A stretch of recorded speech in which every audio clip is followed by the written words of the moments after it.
Bom dia a todos. Peço desculpas pelo atraso que a gente teve, foram problemas técnicos, mas tudo para garantir uma melhor fluidez aqui desse evento, né? Então, meu nome é Vitor, eu sou do faço parte da equipe da sustentabilidade ambiental do Sírio-Libanês, apoio e ajudo aqui na coordenação do grupo técnico de sustentabilidade da ANAP, e é uma imensa alegria a gente poder ter esse evento, poder compartilhar um pouquinho de toda essa temática. E eu gostaria só de começar com uns agradecimentos, primeiro ao público, a todos vocês que estão aqui presentes, separar esse momento, tirar um pouquinho do dia de cada um de vocês, acreditando e buscando mais conhecimento nessa causa e que a gente possa, a partir desse evento, para aqueles que já começaram, continuar caminhando nessa jornada e para aqueles que estão conhecendo uma nova frente, possam se engajar e possam estar juntos nessa jornada, né? Gostaria de agradecer a ANAP também, que abre esse espaço, que acredita na causa, que apoia e tem sempre cuidado desse grupo técnico de sustentabilidade, que nos permite que tudo isso possa acontecer com esforço de pessoas dedicadas, com vários times da ANAP dedicados para que esse evento pudesse acontecer. Então, é uma super entidade que tem apoiado e feito disso uma realidade, né? Queria agradecer também ao comitê, a gente tem dentro do grupo de sustentabilidade da ANAP, são formados por poucas pessoas, mas pessoas que acreditam, pessoas que a gente se reúne para discutir como levar essa questão ambiental como um todo para dentro da área da saúde. E aí eu queria comentar um pouquinho só sobre o surgimento dessa temática, né, da questão climática. Ao final de cada ano, a ANAP, dentro dos seus grupos, aqui dentro do grupo da sustentabilidade da ANAP, lançou um questionário. É interessante que a questão climática surgiu com grande relevância. E dentro disso a gente separou com uma frente para essa questão climática. E aí o Cleiton Ribeiro, da Secamargo, que vai falar um pouquinho agora, como que a gente pensou um pouquinho nessas frentes e abrir isso para que esse evento pudesse acontecer. Num dia especial, no dia de hoje, que é o Dia Nacional de Conscientização sobre as Mudanças Climáticas. E aí, Cleiton, pode falar um pouquinho para a gente? Ok, Vitor, obrigado. Bom dia a todos. Meu nome é Cleiton, sou do AC Camargo, faço parte da área de sustentabilidade e estou aí junto com a ANAP aí apoiando esse tema aí tão importante, né, relevante para todos, não só para o setor da saúde, mas isso para o mundo, né? Então, basicamente eu vou falar brevemente o que a gente pensou referente a esse tema, né? A gente pensou em trabalhar aí basicamente em 3 frentes de trabalho. Então, a ideia é criar grupos de discussão para atuar em 3 frentes de trabalho, que são aí a mensuração, que como eu mensuro os meus gases de efeito estufa, a questão da gestão, né, a gestão desses gases em si, e também a compensação.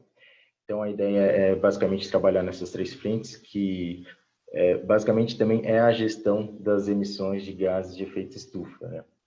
Então, a ANAP, né, o GT de sustentabilidade da ANAP, tem esse desafio para trabalhar durante esse ano nessas 3 frentes, para a gente trocar experiências aí e fortalecer esse tema que é tão relevante. E esse tema tem total ligação aí com o setor da saúde, né, onde a gente pode aí otimizar aí os nossos recursos, né, principalmente de energia, que está muito ligado a emissões de gases de efeito estufa, o óxido nitroso, os gases medicinais, né, que está relacionado com os procedimentos cirúrgicos, enfim. Então, tem diversas fontes aí de emissões que podemos identificar na nossa área da saúde e que os palestrantes aí também vão reforçar aí também, né, isso durante este evento, esse webinar. E é isso, né? A gente tem que estar conectado, né, com esse tema, porque isso está refletindo também de um certo modo, né, nessa questão da pandemia, né? Então a gente precisa agir aí de uma certa forma ágil, né, bem rápido, né? Então é isso, né, Vitor? Eu acho que o recado é este, né? E aí a gente vai desempenhando aí juntos, né, este tema. Obrigado. Obrigado, Cleiton. E para começar com as palestras do dia, eu queria convidar o Vital Ribeiro, do Projeto Hospitais Saudáveis, que vai falar da temática emergência climática, do que estamos falando. Então, ele vai abrir a porta para esse tema. Eu espero que todos possam aproveitar bem. E, Vital, obrigado pela disponibilidade de tempo e trazer o seu conhecimento e sua experiência aqui para a gente. Olá, bom dia a todos. É um prazer estar aqui cercado de colegas e de pessoas tão queridas, inclusive, por que não, e pessoas que eu respeito muito pelo trabalho que vem realizando. Cada um aqui tem uma história para contar, está fazendo uma história, né? E é também muito importante que a gente possa estar discutindo esse tema no ambiente da ANAP, mostrando que o setor saúde reage às questões da mudança climática e a toda essa problemática tão importante. Também parabenizo pela escolha do tema, né? Urgência climática, emergência climática é a palavra de ordem nesse momento que a gente está vivendo. É difícil até assimilar isso por conta da gente estar no meio dessa pandemia, no meio de uma série de crises, e talvez esse seja até mesmo o cenário adequado para discutir o tema, porque trata-se realmente de grandes crises que se anunciam e até fazer essa correlação com o momento da pandemia de Covid é também uma reflexão importante. Eu vou compartilhar aqui a tela, vamos ver se está tudo certo para passar essa minha apresentação. Vocês estão vendo aí, né? Só uma coisinha. Não, isso não. Aqui eu tenho que pôr na tela cheia. Aqui, pronto. Vamos lá. Como eu ia dizendo, emergência climática, o tema não podia ser melhor, absolutamente relevante nesse momento, e eu tenho aqui uma interpretação pessoal minha de que eu acho que a gente vai ter a dificuldade de trabalhar esse tema por conta do entendimento da população em geral, do grande público e etc. Então, nesse sentido, eu acho que o Dia Mundial aqui da conscientização sobre mudança climática não poderia ser o melhor argumento para a gente estar falando desse assunto.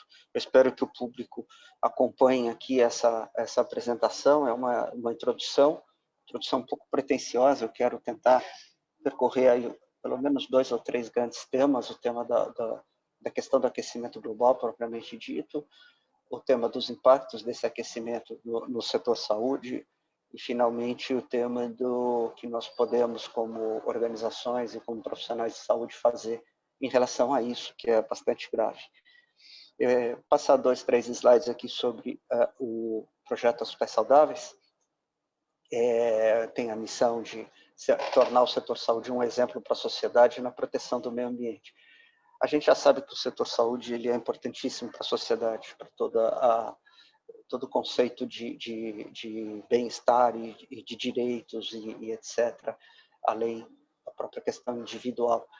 Então, nesse sentido, a gente acha importante que esse mesmo setor, que é tão importante, ele também tenha compromisso ambiental marcante para poder, por que não, liderar políticas públicas de proteção ao meio ambiente. A gente sabe que quando você trabalha pelo meio ambiente, você também trabalha pela saúde. Causas ambientais representam 1/4 das mortes e das doenças no mundo. Então, a gente tem realmente que enfrentar esse problema. Que a gente vê a rede global Hospitais Verdes Saudáveis, a sua distribuição no mundo. Esses países em roxo aqui são os únicos que não têm representantes no momento, né? A gente, por exemplo, recentemente teve adesão de várias organizações em Portugal, que era um país que faltava, está bem disseminado na Europa. Chama atenção aqui também para o leste asiático, a Oceania, a Austrália, uma série de Nova Zelândia, África do Sul, são países que estão bastante engajados nas campanhas da rede global e principalmente na campanha de mudança climática. Então, a gente tem parceiros aí, tanto nos países desenvolvidos e ricos, quanto em países que têm paralelos muito próximos com o Brasil. No Brasil, a gente já está crescendo o tempo todo, esse slide já está um pouquinho desatualizado, somos em torno de 240 membros ativos, me orgulha muito mostrar esse mapa do Brasil com a distribuição, a gente vê que a distribuição cobre todo o território nacional de uma maneira bastante equilibrada e também que envolve todos os tipos de organizações de saúde, de privadas, públicas, com e sem fim lucrativo, que se unem em torno das questões ambientais. E o nosso principal projeto é realmente o desafio do clima, não é? Que a gente vê aqui destacado nessa grande gama de projetos. A gente tem a Agenda Global Hospitais Verdes Saudáveis, que tem 10 temas. Além do desafio do clima propriamente dito, a gente vem trabalhando muito fortemente também no desafio de resíduos, que já é bastante tradicional, tem muitos participantes. Lançamos recentemente o desafio de energia, que foi um sucesso. O desafio de energia vem trabalhando toda a questão da eficiência energética e da energia limpa, que é um tema absolutamente central para a mudança climática. A gente vai ver isso. E o desafio de compras sustentáveis, que em conjunto, esses 3 desafios mais o de clima, eles formam uma excelente frente de ação em relação aos grandes problemas ambientais, eles são absolutamente integrados. Não é? A gente sabe que energia e resíduos são fortemente ligados ao clima, assim como a cadeia de suprimentos, ou seja, as emissões de gases de efeito estufa da saúde, elas provêm em grande medida da sua cadeia, todo o complexo produtivo da saúde. Né? A gente vai ver isso, mas mais de 70% das emissões não acontecem nos hospitais. Então, eu convido todos a conhecerem esses desafios, essas campanhas, através do site do PHS. Aqueles que ainda não são membros, estamos totalmente à disposição, inclusive, para mais esclarecimentos. Com relação à mudança climática e saúde, eu acho que a gente não pode passar por esse tema sem fazer um forte comentário a respeito dos impactos da mudança do clima na área da saúde. Como se trata de uma palestra aqui que tem que ser bem ampla, a gente não pode, a gente precisa aqui levar em conta que nem todos estão totalmente nivelados em relação a esses conhecimentos. A gente vai estar falando muito de emissão de gases de efeito estufa, de carbono e de descarbonização, de carbono equivalente, enfim, combustíveis fósseis, descarbonização da economia, são todos temas, né? Economia de baixo carbono, são todas linguagens com as quais muitos de nós não estamos familiarizados. Por isso eu chamo a atenção de todos que procurem estar muito atentos a esse debate, ao noticiário, às informações que chegam a nós, principalmente de fontes conhecidas, de fontes reconhecidas e idôneas, e procurem se informar. O que a gente vai fazer aqui é uma primeira abordagem, não é? Então, muitas vezes eu vou estar falando expressões que eu vou tentar explicar ao mesmo tempo que falo. Para muitos isso já é tranquilo, já assimilaram bem, outros podem depois, no debate, tirar suas dúvidas. Eu começo sempre falando desse alerta da The Lancet, que é um grande centro de pesquisa, né, ligado ao London University College, talvez um dos maiores centros de pesquisa e certamente o maior centro de publicações científicas do mundo na área da saúde. E eles alertaram em 2009, mais de 10 anos atrás, que a mudança climática é a maior ameaça global do século XXI ao setor saúde, a maior ameaça à saúde pública. Isso é bastante chocante, que não são as doenças degenerativas, não são as cardiovasculares, não são as respiratórias, todas aquelas que lotam os nossos pronto-atendimentos, também não são as doenças infecto-contagiosas, incluindo as emergentes e as reemergentes, como a gente está vivendo nesse momento. A grande ameaça é a mudança climática do ponto de vista de quem mais pesquisa economia, epidemiologia e saúde ambiental no mundo. Então, a gente vê que essa combinação, né, do nosso modo de produção e consumo, gerando poluição do ar, gerando desmatamento, redução de biodiversidade, né? A gente vê que tudo isso caminha para o impacto na saúde, para, inclusive, tantas doenças propriamente ditas, como as infecto-contagiosas, as doenças crônicas e também os desastres e eventos extremos. Esse gráfico mostra o crescimento da concentração de carbono, né, de CO2 na atmosfera, que é essa linha crescente, e as linhazinhas verticais em azul são as temperaturas médias anuais, desde 1880, que seria o ponto em que a Revolução Industrial e a industrialização, de modo geral, acelerou no planeta, né? A gente entrou nessa era dos combustíveis fósseis, que são o grande problema do aquecimento global, e, portanto, chama muita atenção essa correlação das temperaturas, para que ninguém, a essas alturas, ainda venha a questionar, não é? Existe de fato um aquecimento global, se isso não é um fenômeno natural. Isso já é ponto pacífico hoje. E o que essa curva não mostra, que vocês vejam que ela para aqui em 2014, 2015, é que essa elevação da concentração de carbono na atmosfera, ela tem sido exponencial. Portanto, aqui a gente tem a base de uma curva exponencial, que é aquela que vai subindo cada vez mais rápido. E a gente pode ver que nos últimos 10 anos, esse crescimento está sendo muito acelerado. Então, o que está acontecendo com o planeta? A Terra hoje está 1,1 grau, um pouco mais de 1 grau, mais quente do que naquela década de 1880. E a concentração de CO2, que vocês viam ali no slide anterior, em 393, já passou de 400, sendo que nos últimos anos atingiram 410, portanto, crescendo num ritmo muito acelerado. Nesse ritmo, se você plotar essa curva e fizer uma projeção de evolução, o planeta vai ter uma temperatura de 3 a 5 graus mais alta do que a média histórica no final do século. A gente está em 2021, o final do século parece muito distante. Mas se você pensar em uma condição que põe em risco a própria sobrevivência da raça humana, ou que pode criar fatores que vão dificultar extremamente a vida, aumentar a pobreza e criar crises generalizadas sociais e econômicas num horizonte de 20, 30 anos, isso é realmente uma situação extremamente grave. Então, por conta desse prognóstico, as Nações Unidas criaram, então,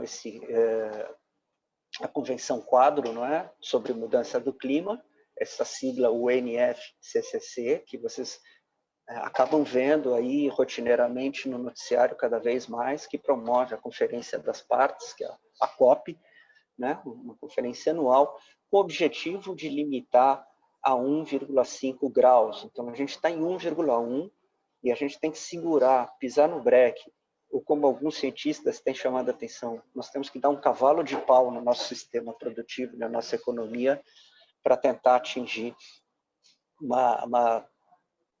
para reorganizar essa trajetória e não passar de 1,5 graus. Por que 1,5 graus? Né? A gente às vezes tem dificuldade de entender, porque 1,5 graus parece uma variação de temperatura tão insignificante, mas a gente está falando de uma temperatura média no planeta, o que vai afetar a temperatura dos oceanos, degelo das calotas polares, uma série de eventos, se passar desse 1,5 graus, os quais, inclusive, em grande parte, atingem o que eles chamam de pontos de ruptura.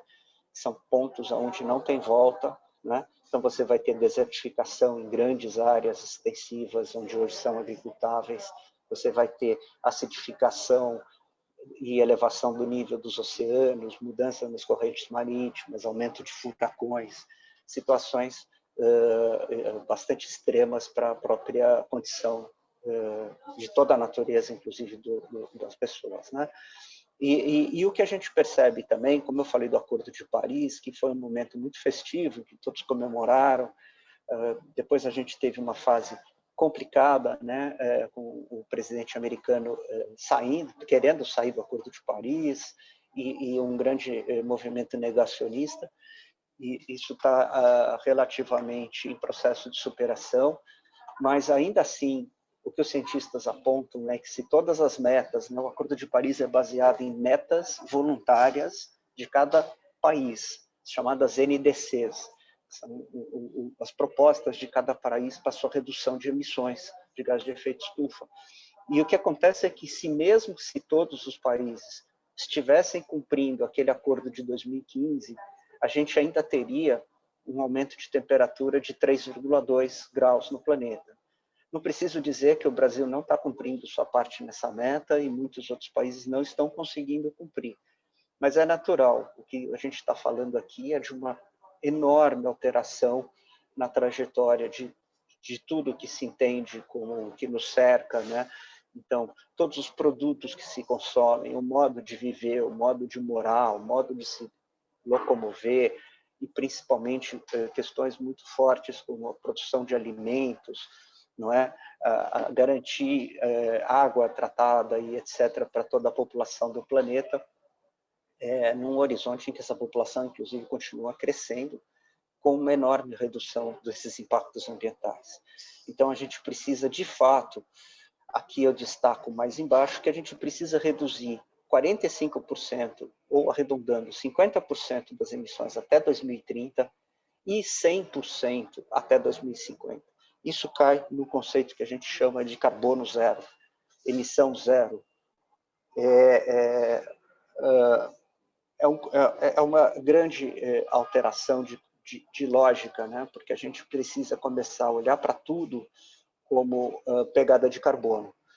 Então, se você olhar para a instituição em que você trabalha, você vai ver o resíduo gerando carbono, você vai ver o material plástico, que é feito de matéria-prima fóssil, né? Esse conceito de... O que é fóssil? Fóssil é petróleo e carvão e gás. Então, todos esses matérias-primas fósseis são carbono retido no subsolo do planeta há milhões e milhões de anos. Quando a gente traz ele para fora e queima ou produz plástico, a gente está introduzindo carbono novo no sistema que estava antes contido. E aí, então, a gente vai ter o oposto de queimar combustível fóssil ou utilizar material fóssil, é a fixação de carbono. O esforço hoje que a gente pode ter para reduzir esse carbono que está na atmosfera é fixar carbono, plantar árvores, crescer com área verde, que é a melhor maneira, você fixa na madeira, na celulose, você fixa intensivamente carbono, e alguns outros projetos mais audaciosos, que seria a injeção de CO2 de volta para o interior do planeta e uma série de medidas mais radicais para tentar também, com grandes empreendimentos, fixar carbono. O que vai acontecer no planeta com esse aquecimento? Tentando fechar essa fase de impactos aqui do aquecimento global. Provavelmente a principal crise que mais vai ser sentida pela população é a crise de água, a crise hídrica. A gente já tem amostras disso. A falta da água é dramática para a saúde, para todos os aspectos sociais, inclusive para a produção de alimentos, né? Então, não se iludam quando a gente vê situações de enchentes e inundações, que são cada vez mais fortes e mais frequentes, inclusive chuvas torrenciais e furacões, porque isso não significa mais água.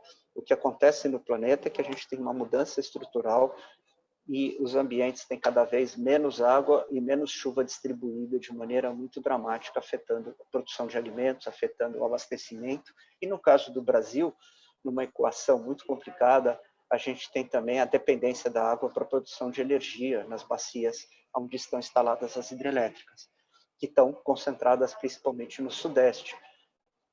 Se a gente tiver desmatamento na Amazônia, muda o regime de chuva e as hidrelétricas estão hoje, já hoje operando muito abaixo da sua capacidade, com 30% menos da sua capacidade de projeto, porque já falta chuva. Então, a gente tem, inclusive, a dependência da água com energia e tem que tomar cuidado, porque a opção é queimar combustível fóssil para produzir energia, o que não é o caso. A gente tem que evitar isso. Então, todos esses impactos na produção de alimentos, uso intensivo de agrotóxico para compensar a baixa produtividade, eventos extremos, a poluição do ar, que é um tema dramático. O pessoal que mora nas grandes cidades, a maioria dos brasileiros hoje mora nas grandes cidades, está exposto à poluição do ar. e é também resultante de combustíveis fósseis. Então, assim, em diversos aspectos, combater aquecimento global resulta em melhor qualidade de vida e em preservação da saúde pública. As doenças transmitidas por vetores, muitas pessoas, inclusive, 2, 3 anos atrás, a gente não poderia imaginar um coronavírus causando o estrago que causou, mas a gente teve uma série de amostras com chikungunya, com zika, que são vírus, arboviroses, é um tipo diferente de vírus, mas que estavam assustando a população com potencial de causar doenças graves, mortalidade e sequelas, que também é muito grave, impactando muito os sistemas de saúde. E os cientistas alertavam para a possibilidade de uma grande epidemia de doença infecto-contagiosa. Então, a relação da pandemia de Covid com a mudança climática é muito bem estabelecida, né? E também com esses modos de ocupar o planeta e se relacionar com outras espécies. A gente tem, então, todo esse agravamento, a perda da biodiversidade também é um elemento central na questão da Covid, a gente não vai entrar aqui em detalhes, e combinando com pobreza, migração e guerras, que são situações que a gente está vivendo hoje no país como discussão da crise econômica atrelada a uma crise de saúde, mas também, por que não, uma crise ambiental. Vamos falar do setor saúde? O setor saúde, eu estou aqui sem relógio, eu preciso só... Bom, alguém põe no chat, por favor, o horário aqui, quanto tempo eu tenho. Não sei porque quando eu compartilho a tela eu não vejo mais o relógio do computador. O que, então, vamos ver agora é o que o setor saúde tem como seu papel, né?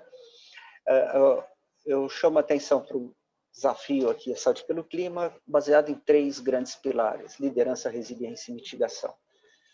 Mitigação diz respeito a reduzir a própria pegada do setor saúde. Tenho 20 minutos, excelente, está bem dentro do previsto. Aqui no chat. Então, a mitigação é a gente reduzir a nossa pegada de carbono. Vejam que eu estou falando o jargão aí da mudança climática. Pegada de carbono, descarbonizar. Por que tudo é carbono?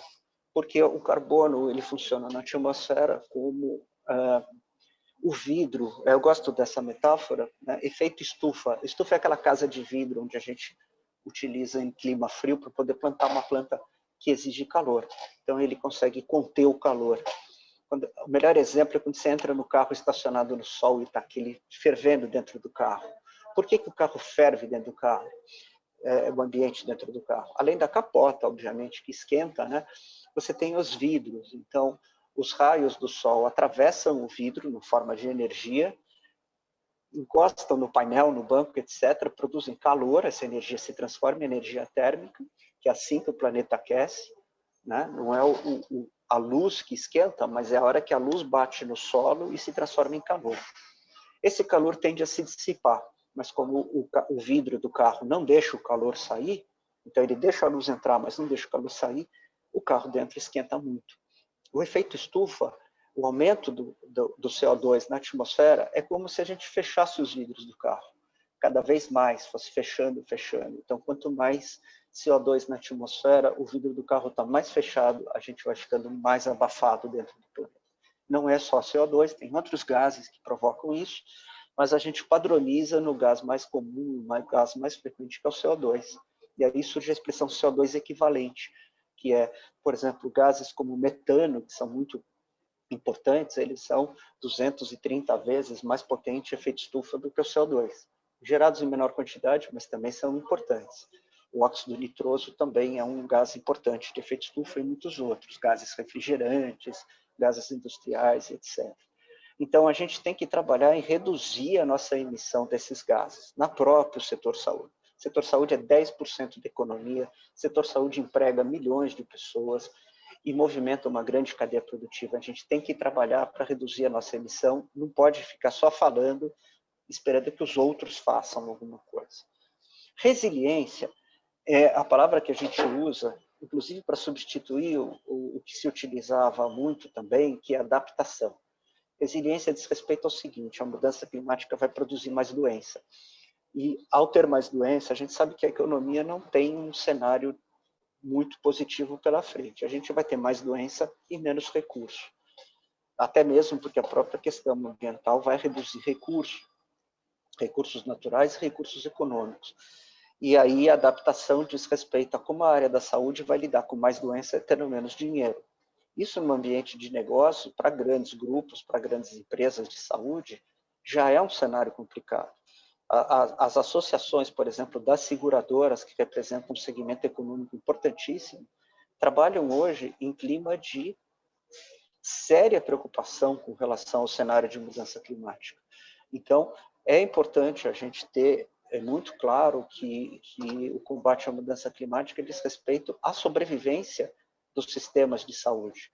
E aí a gente precisa trabalhar adaptação, mas principalmente trabalhar resiliência, que é a capacidade de suportar ambientes negativos e agressivos, né? Então, a própria eficiência climática, a eficiência energética, a eficiência hídrica, a eficiência em recursos, menor consumo, menor dependência de materiais, de suporte, e principalmente de tudo que emite muito carbono, nos prepara e antecipa cenários futuros. Essa é a base da resiliência, aprender, inovar e se preparar para esse futuro, para não ser atropelado por ele. E a liderança, que está em primeiro por ser extremamente importante, tem relação direta com o papel do setor saúde e a sua relevância na sociedade, na economia e em todas as políticas sociais, que é de mostrar os caminhos. Então, assim, o setor saúde não pode mais, ou não pode se abster de assumir seu papel, de assumir uma opinião, manifestar isso e dar o exemplo. Então, a melhor liderança é aquela de dar o exemplo, mas também de pedir políticas públicas coerentes com o risco que a gente corre, né? Não só na área da saúde, como em outras áreas também, dando exemplo para outras áreas. Muitos setores estão fazendo isso, e o setor saúde hoje se mostra à frente nessas políticas, inclusive no âmbito internacional. Eu chamo a atenção para esse relatório, que foi publicado pela Rede Global Hospitais Verdes Saudáveis, pela organização Healthcare Without Harm, que a gente chama aqui no Brasil de Saúde Sem Dano, e foi resultado de um estudo de um centro de pesquisa que se chama ARUP, com sede em Londres. Eles fizeram uma grande avaliação da pegada de carbono do setor saúde no mundo inteiro e chegaram a esse número, 4,4% da pegada climática global. Ou seja, a cota do setor saúde é 4,4%. Tem gente que vai olhar 4,4% e vai falar, é pouco. Imagina, tem alguém que está produzindo 95,6%.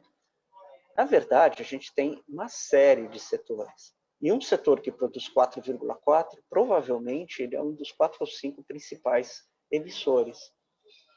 Isso é importante, porque, na verdade, o debate sobre mudança climática passa muito por desmatamento, uso do solo e agropecuária e energia.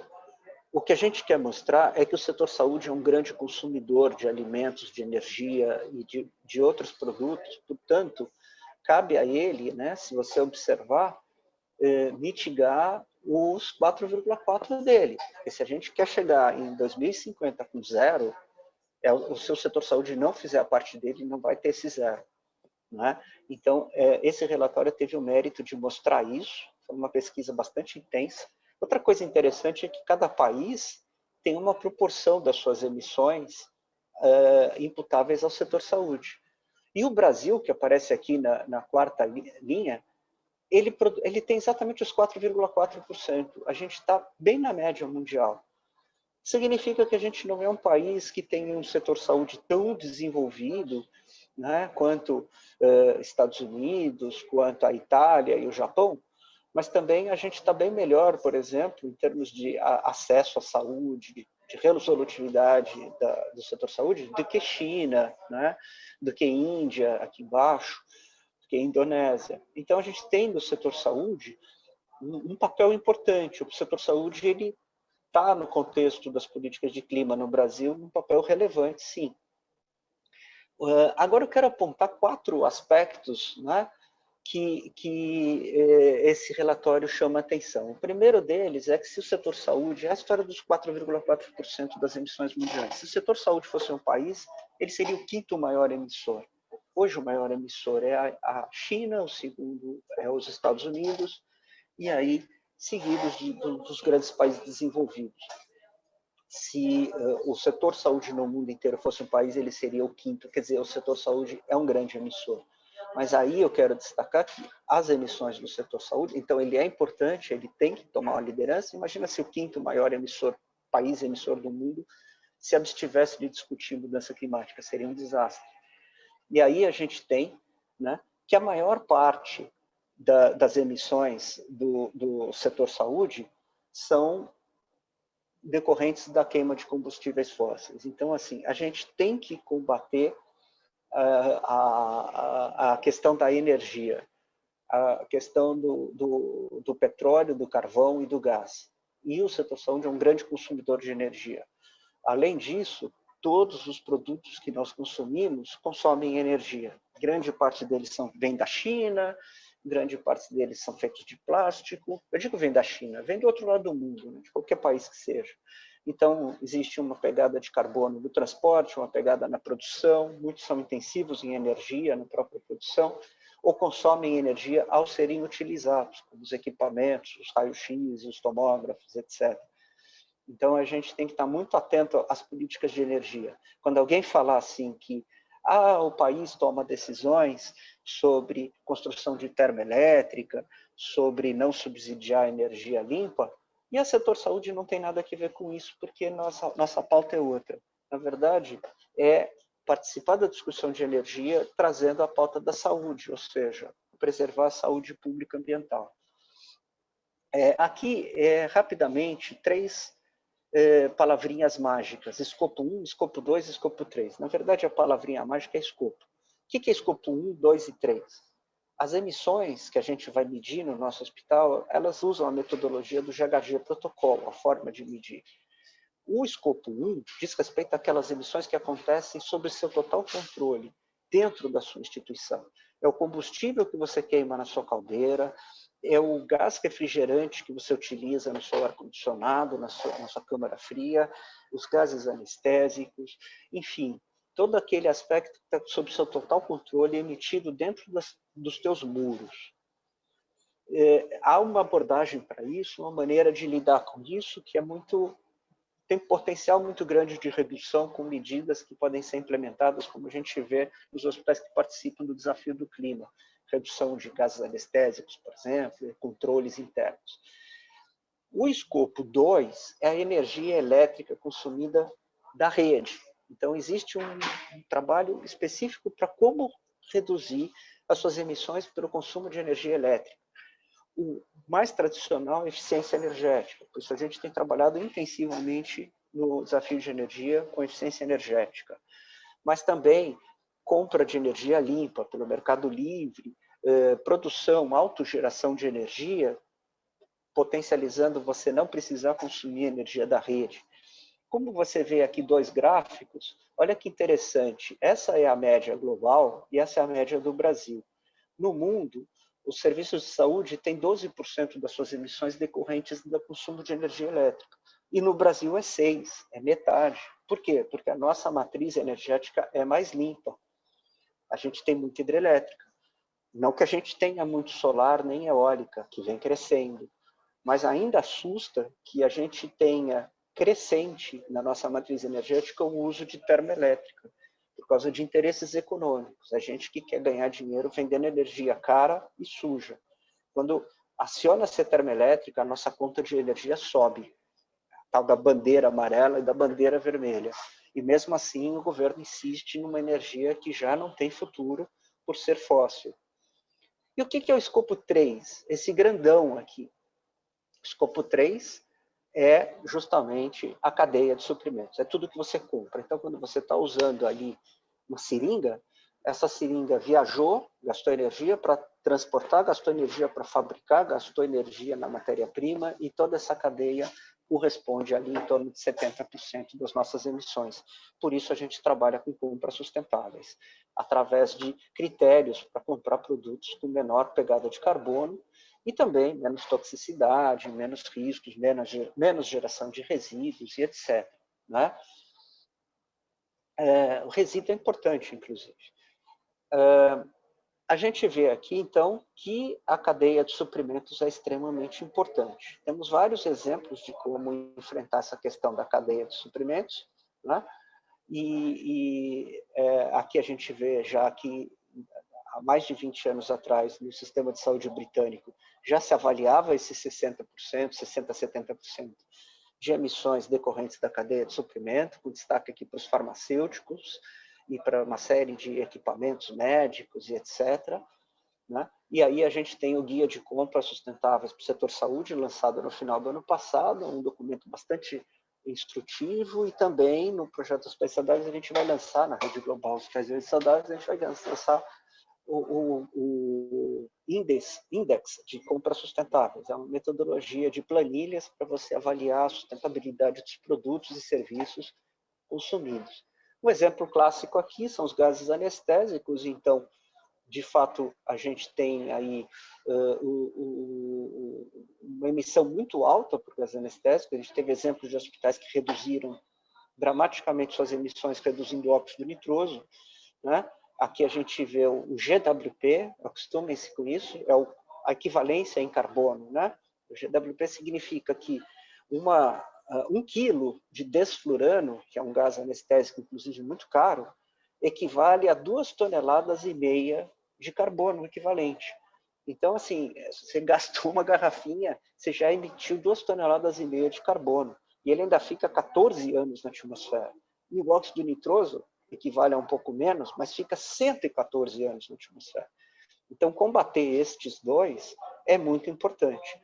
Aqui é um exemplo da Universidade de Wisconsin, nos Estados Unidos, onde eles reduziram dramaticamente o desflurano e assim conseguiram, inclusive, economizar $20 mil por mês. Então, são ações perfeitamente possíveis, né? O desflurano, os gases anestésicos são escopo 1. E tem ações que você pode fazer também no chamado escopo 3, de produtos que você compra. A ação com gases anestésicos é escopo 1 porque você emite dentro da instituição, não é uma emissão fora. Mas serviu aqui como exemplo de como você pode planejar processos, compras, suprimentos, para reduzir suas emissões, né? Então, o quarto ensinamento daquele relatório que eu quero destacar é justamente dizer que a gente não está falando de menos saúde, a gente não está falando de reduzir, pisar no breque da assistência à saúde. A questão da assistência à saúde ela é muito importante por conta do seu impacto social. Então, a gente está falando, sim, em ampliar acesso à saúde, em ampliar a qualidade e a intensidade e a oferta do serviço de saúde, porém, desenvolvendo, inovando, criando soluções de baixo carbono. A saúde tem que liderar a economia de baixo carbono, né? Que é, então, a questão que nos interessa nesse momento. Agora abri um negócio aqui, eu não estou conseguindo fechar. Pronto. Já, então, caminhando para o final, eu chamo a atenção de que esse é um ano que a gente vai ter muita coisa. O ano de 2021 é um ano de retomada da discussão climática. A Argentina começou o ano anunciando uma grande decisão aí de incluir a descarbonização do seu sistema de saúde nas suas metas no Acordo de Paris. Eles estão assumindo, então, o compromisso de zerar até 2050. É um compromisso ambicioso a nível nacional. Vai ter um lançamento do relatório do Banco Mundial ainda esse mês. E eu quero chamar a atenção aqui para 2 coisas para finalizar. O roteiro para descarbonização da assistência à saúde, que é uma publicação que vai sair pela Rede Global, e vai sair agora em 14 de abril, é o lançamento mundial desse roteiro. A gente está trabalhando a tradução dele para o português, vai estar disponível para todo mundo, inclusive para os membros do PHS, né? E o Race to Zero, que é um movimento das Nações Unidas que engloba todos os tipos de organizações no mundo inteiro, governos, indústrias, empresas, as maiores empresas do mundo, estão aqui comprometidas em 0 emissões até 2050 e metade das emissões até 2030. E a gente caminha, então, já temos aqui no Brasil alguns membros do Hospitais Saudáveis e instituições de saúde se comprometendo no Race to Zero, corrida para o zero, que é justamente esse compromisso. A gente já tem sinalização positiva da Rede D'Or, do Hospital Sírio-Libanês, estamos também fechando com a SPDM, que é um grande grupo aí de uma organização social, né, gestora de serviço, e será então um movimento muito bacana para a gente chegar na COP, que é a conferência de clima desse ano, em novembro, que será em Glasgow, Inglaterra, para anunciar um grande esforço aqui da área da saúde, inclusive o Prêmio Global Desafio de Clima, que é um trabalho que a gente vem fazendo. Para não me aprofundar, né, eu não vou entrar em detalhe desses 2 slides aqui, apenas mostrar que se a gente não fizer nada, a emissão da saúde vai crescer desta maneira. Esse é o prognóstico do relatório que está sendo, dos estudos que foram feitos, né, uma metodologia de SPA, que é uma metodologia estatística muito estruturada, muito forte, e aqui todas as intervenções que estão sendo programadas para o nosso roteiro, né, o roadmap para a descarbonização da saúde. Então, a ideia é adotar todas as medidas previstas nas NDCs dos países e também adicionar, porque se a gente fizer isso, a gente não atinge 1,5 graus, não fica abaixo, adicionar uma série de medidas para chegar a esse ponto. Então, aqui, chamado para todos conhecerem o Race to Zero, isso vai ser divulgado nas próximas semanas, no site dos Hospitais Saudáveis e em uma série de outros ambientes. Eu acredito que a ANAP pode ser também parceira na divulgação disso, não é? E eu agradeço a atenção de todos e convido todos a participarem e a se engajarem, inclusive estimulando bastante esse debate nos espaços como esse que a gente está tendo aqui. Obrigado a todos. Desculpa se eu passei um pouco tempo aqui.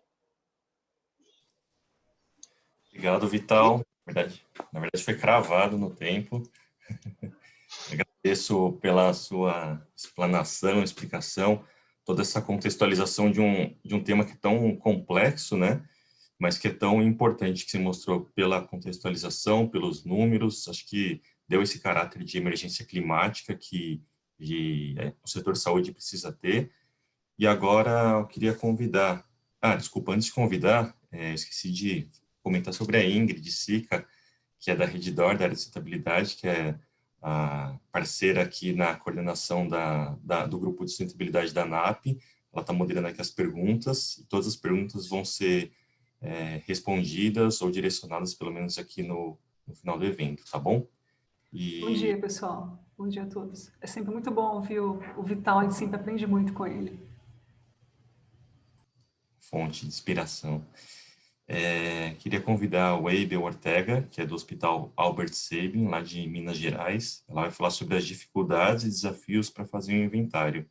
Eu acho que, ouvindo um pouco de tudo isso que o Vital comentou, como que a gente dá os primeiros passos, como que a gente entra nessa empreitada, né? Então, Eibel, obrigado aqui pelo seu tempo, pela sua participação, por trazer um pouco do seu conhecimento, da sua experiência aqui com a gente.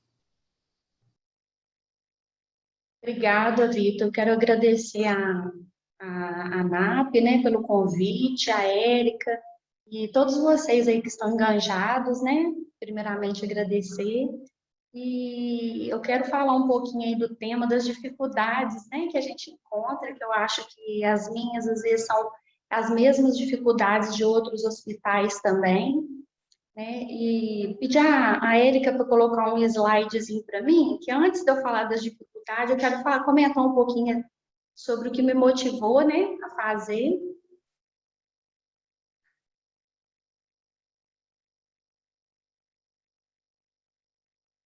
Agradeço aí o apoio da Érica. Então, eu estou representando aqui, né, o Hospital Albert Sabin, e foi a primeira vez, né, que eu fiz o inventário em 2020, referente ao ano anterior, né? E eu digo ali, o que me motivou, né, foi mais essa questão para ajudar na tomada de decisão, né, na questão, assim, como que eu vou usar a ferramenta, né, do GHG Protocol para me dar ali base para tomadas de decisão, mitigação, ajudar na gestão da sustentabilidade, né, de identificação ali também de melhorias no processos internos, avaliação de riscos, né? E também, eu acho que não menos importante, o engajamento da organização, né, da empresa, de levar esse comprometimento dos hospitais quanto às mudanças climáticas que nós temos vistos aí acompanhando, né? Envolver todos os setores, todos os colaboradores, as comissões. Hoje a gente tem um amadurecimento, né? Após esse inventário, daquilo que o inventário trouxe para dentro da nossa instituição, né? Então, assim, esses fatores me motivaram a fazer. Então, eu vou falar o tema agora que foi proposto, que é as dificuldades, né? E apesar das dificuldades, eu sou muito grata ao PHS, porque eu tive, assim, todo o apoio, né? Ali da equipe do Vital, da Ecimara, e apesar, assim, das dificuldades, a Ecimara respondia sempre prontamente os e-mails, né? Me deu todo o apoio ali.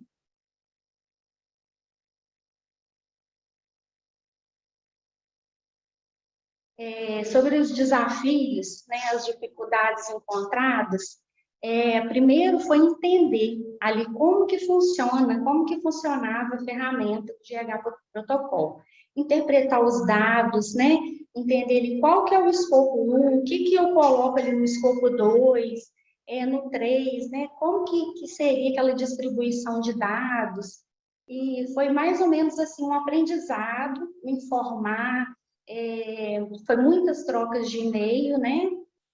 E depois entender ali como que eu ia captar essas informações dentro da instituição. E eu entendi que as informações, elas estavam disseminadas, estavam descentralizadas. Então, assim, foi um momento, assim, que eu falo que eu tive um gasto muito grande de energia, e eu mandei muitos e-mails, né? E as pessoas também, na hora de dar o retorno, também tinha dúvidas, né, do que eu estava pedindo, e aquela chegada de informações, eu precisei organizar, né? Então, primeiramente, eu organizei todas essas informações, todos esses dados, né? E fui observando ali que alguns dados também, ele não estava na forma adequada de se preencher na planilha. Precisava ali de uma transformação, de uma adequação, né? Então, os dados às vezes chegavam, mas chegavam de forma que precisavam ser adaptáveis. Eu tive um probleminha também, que é na questão ali do escopo 2 de transporte, que não constava o nosso aeroporto aqui da Zona da Mata, né? Então, foi um outro problema que eu enfrentei, e eu perguntei, né, pedi auxílio ao PHS, como que eu poderia estar fazendo, se aquela distância eu poderia estar transformando para o Rio, fazendo a diferença do aeroporto para o Rio, porque nós não tínhamos ainda aquele dado do aeroporto constando na ferramenta do GH Protocolo, né? Aí, passando por essa etapa que eu reflito aqui, eu falo que foi uma etapa assim, onde se gasta muita energia, né? Essa compilação de dados, essa transformação de dados.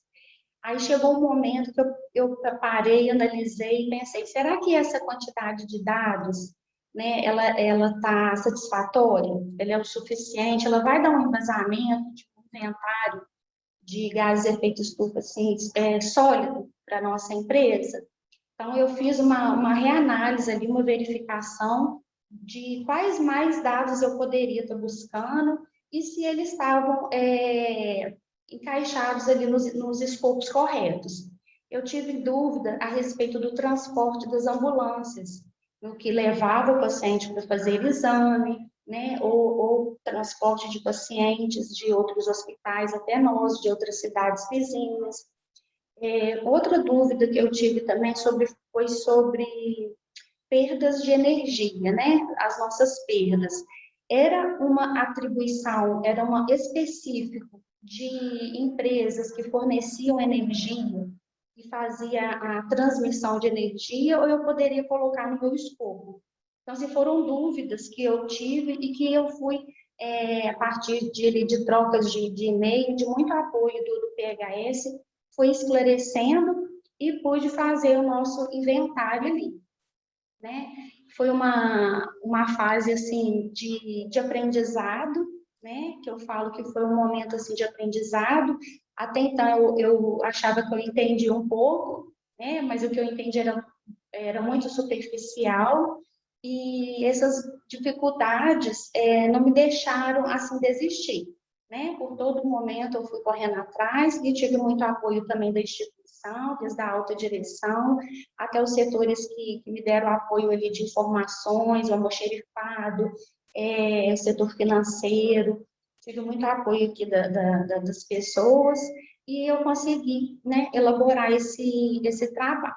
Então, tipo assim, desde das dificuldades maiores, né, de interpretações e adequações de dados dentro do escopo, até dificuldades de questões de planilha, de incompatibilidade de sistema, porque a GHG Protocol nos fornece uma planilha de modelo Excel, e não é o que a gente trabalha aqui no hospital. Então, desconfigurava, às vezes as informações ficavam distorcidas, saía em linhas né, diferentes, em quadrantes diferentes, mas também foi ajustado esse Mário me deu esse apoio também, e a TI aqui do hospital prontamente me deu todo o suporte, né? Então, foram essas dificuldades, né, que eu encontrei para estar elaborando esse inventário.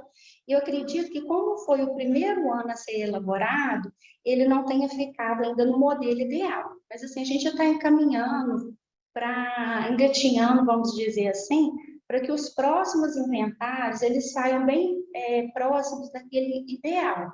Hoje nós temos, assim, uma coleta de dados maiores, mais sólidos, né? Nós fomos fazendo esse acompanhamento ao longo do ano, de forma ali bem, né, planilhado, com reuniões, com trocas de e-mail. Então, este inventário próximo, né, no caso, que vai ser elaborado, ele vai ter um pouco mais de solidez, né? E eu acho que isso é muito importante enquanto instituição, a gente ter essa linha de dados, essa linha histórica de dados nesse sentido, né?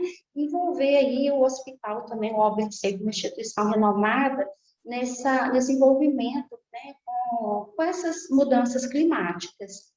Então, seria mais ou menos isso, né? Trabalhar essa transparência, junto com os nossos stakeholders, os nossos parceiros, terceiros, e assim, incentivar as pessoas também, os outros hospitais, eles que estão assistindo, e apesar das dificuldades, que eles possam estar alinhados também com essa causa aí que é nossa, do setor saúde, e de todos, né? Como diz o Vital ali, é um momento, assim, que devemos todos estar enganjados, né? E buscando sempre aí essa melhoria contínua, que esse dado, ele sendo mensurado e transformado, ele nos ajuda na tomada de decisão. Então, assim, foram pequenas coisas, né? O que ele, após a conclusão ali do inventário, o que ele mostrou para nós enquanto instituição, o que poderíamos estar melhorando. Então, foram decisões pequenas, né? Mas satisfatórias no âmbito, assim, da questão de eficiência energética, na redução das emissões, né? Redução de custos, né? Nós trabalhamos muito nessa questão voltada à redução de custos, e temos aí uma breve caminhada, né? Com os próximos aí que vão vir, e agradecer aí o apoio do PHS aí que teve, e incentivar as pessoas a estar fazendo também. Quero compartilhar essas dificuldades que eu tive, né? Foi o propósito de hoje, e apesar das dificuldades, nós conseguimos fazer, e estamos firmes aí, fortes, para conseguir fazermos os próximos também.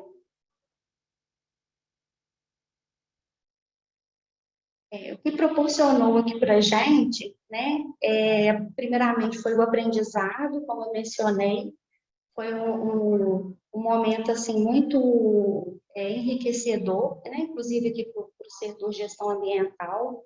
né? E o entendimento, né, de como que essa ferramenta, que ela pode trazer para nós, né? Na tomada ali de decisão, de mitigação, na questão da sustentabilidade, na questão ali da gestão, né? A partir do momento que você faz a medição e a mensuração, você consegue ter dados para basear ali a tomada de decisão, né? O que eu falei também é a respeito da linha histórica, né, de dados do hospital, e ali as metas, a partir dali, o que a gente pode traçar de metas, de indicadores, né? Qual a melhor forma ali nos nossos processos internos ali para estar atingindo aquelas metas, né? Algumas a gente conseguiu, outras não conseguiram ser atingidas, a gente teve muitos problemas externos, né? Enfim, ali trabalhar, né? A redução das emissões, economia de recursos, aumento da eficiência, e lembrar ali da nossa, que traz de bom, né? Também na competitividade ali do mercado, transparências com nossos stakeholders, e sempre lembrar que isso agrega valor, né, dos nossos serviços.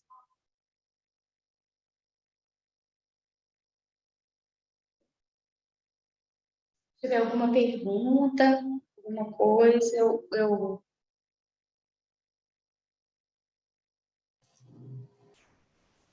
Obrigado, Wendel. Obrigado por compartilhar um pouquinho desse... Você comentou aqui que foi o primeiro ano, né, de inventário. Oi. Que bacana, parabéns também, viu? Eu acho que é muito interessante isso, porque o inventário, ele é voluntário, né? Então, não existe uma obrigatoriedade legal para que seja feito. Mas o que é interessante é que vocês entenderam essa emergência climática, acho que se empenharam para poder dar esses primeiros passos. E realmente, tem várias questões que são detalhes mínimos, né? Que dificultam nesse começo, é a planilha, a incompatibilidade, é um dado, é como colocar informação.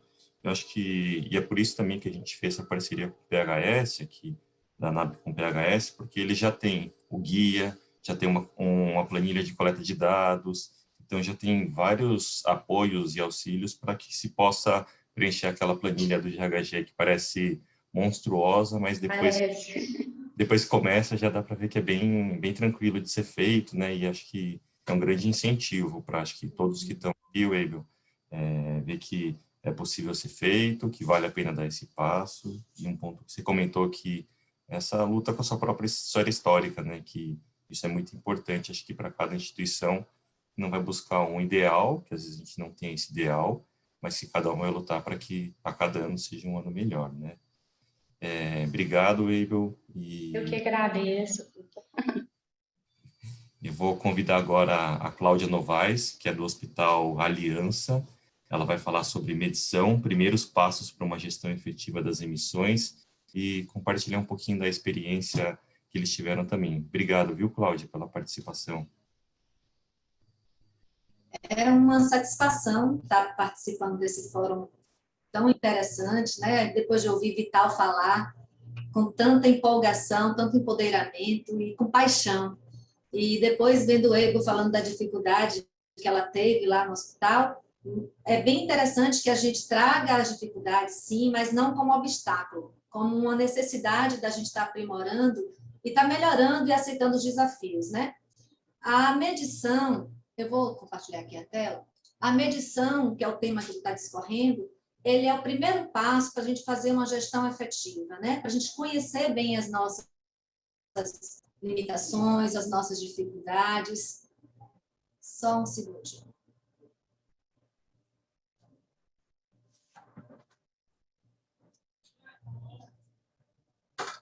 Ok? Está aparecendo direitinho aí para vocês.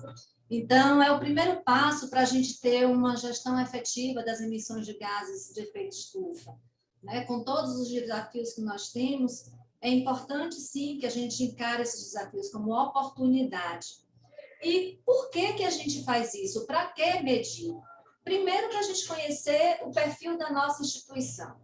Se a gente não conhece o que a gente produz, quais são as nossas dificuldades, quais são os nossos processos, dificilmente vamos conseguir chegar a ter sequer dificuldade, porque se você não conhece os problemas, as dificuldades também não chegam, né? Traçar metas, indicadores, que o Abel falou, a gente primeiro precisa mapear bem, fazer o nosso levantamento de todos os processos, em que setor que a gente tem maior impacto durante a operação, para daí traçar metas, indicadores, e sempre com o olhar de que as nossas metas sejam metas factíveis, né? A gente comparar a gente com o nosso perfil, com o que a gente tem de recurso, para que não desanime os colaboradores, né? As pessoas envolvidas no processo. Na apresentação de Vital, ele trouxe a importância da liderança estar sempre à frente. E isso também traz a equipe para junto, né? O time tem que estar numa bela engrenagem, porque os desafios eles não podem paralisar a gente. Então, a alta direção está ali impulsionando, os indicadores, se forem estratégicos, a gente consegue respaldo maior ainda também na instituição. E após esse conhecimento das nossas metas e dos indicadores bem traçados e definidos, a gente, então, rodar esse PDSA, buscando ações que possam estar mitigando os impactos que são grandes. Agora, por exemplo, né, lá nessa pandemia que a gente está vivendo dentro da instituição, quanto mais leito ocupado, quanto mais paciente deitado, maior impacto nós temos, porque maior quantidade de insumos, maior geração de resíduos, o tratamento desses resíduos, o encaminhamento para os aterros sanitários. Isso tudo é importante que tenha muito claro na nossa mente, na mente do gestor e de quem faz a parte de gestão. Então, medir, sem dúvida nenhuma, é um passo muitíssimo importante. Como que nós fizemos isso aqui? Foi o primeiro ano também que nós participamos do inventário, fizemos o inventário, e nós fizemos com mapeamento das fontes que nós temos. Primeiro fomos conhecer, né, os processos do hospital, essa dificuldade aí da gente estar permeando os diversos setores, catalogando nos setores diferentes onde tem o processo que tem a geração de gases de efeito estufa, como isso é levantado dentro da instituição, porque ele fica meio dividido nos diversos setores, isso realmente complica um pouco. E aí depois o aprendizado de fazer o levantamento no inventário, que para isso foi muito legal, a gente contar com o apoio do projeto, né, do Hospital Verdes Saudáveis, porque a gente já tem uma forma mais de experiência, de outras pessoas com experiência, né? Tivemos aí uma ajuda muito grande da rede, na presença de Ingrid. Então, Lívia nos ajudou muito nesse acompanhamento. Então, tem pessoas com know-how por trás disso aí, que já tem uma caminhada mais ampla, que está sempre incentivando e dando o suporte necessário. Então, é importante esse fórum que a gente estimule as pessoas realmente, que não fazem ainda, a se desafiarem, porque o primeiro desafio é você com você mesmo, né? O banco de dados é uma ferramenta importante, como foi falado, porque dá, primeiro, credibilidade aos seus dados, né? Você precisa tornar público, dar publicidade aos seus dados, e isso você tem que ter certeza que os seus dados estão bem levantados, são dados coerentes. Então, primeiro, você precisa fazer com que as pessoas tenham um envolvimento e compreendam que não é ruim declarar o que gera, né? É a partir dessas dificuldades que você vai poder planejar, traçar o seu plano de ação para mitigar essas ações. Então, não adianta colocar poeira, né? Ou o CO2, o óxido nitroso embaixo do tapete. Você tem que trazer à tona e aí promover mudanças a partir do seu conhecimento. Nós optamos a fazer o acompanhamento pelo levantamento dos dados do projeto Hospitais Verdes Saudáveis, por vários motivos. Por acompanhamento, que para a gente foi muito bom, é algo que também você não tem um custo acessório com isso, né? E você consegue se comparar a outras instituições também de mesmo porte. Esses dados, além da questão de ter boas práticas, existem alguns regulamentos e leis que são obrigatórios, né? Que a mensuração é obrigatória. Então, o hospital ele não faz somente porque é parceiro e tem a consciência da necessidade. ele faz também por uma obrigatoriedade legal. Alguns geradores de gás de efeito estufa precisam legalmente ser realmente mensurados, que pode ser mês a mês, ano a ano. Nós fizemos um inventário ano passado, imputado referente ao que nós consumimos ou geramos do ano de 2019. Então, a gente estava traçando ali um diagnóstico do que nós somos ainda, levantando de forma ainda mais primária, né? O que é que nós representamos para o mercado.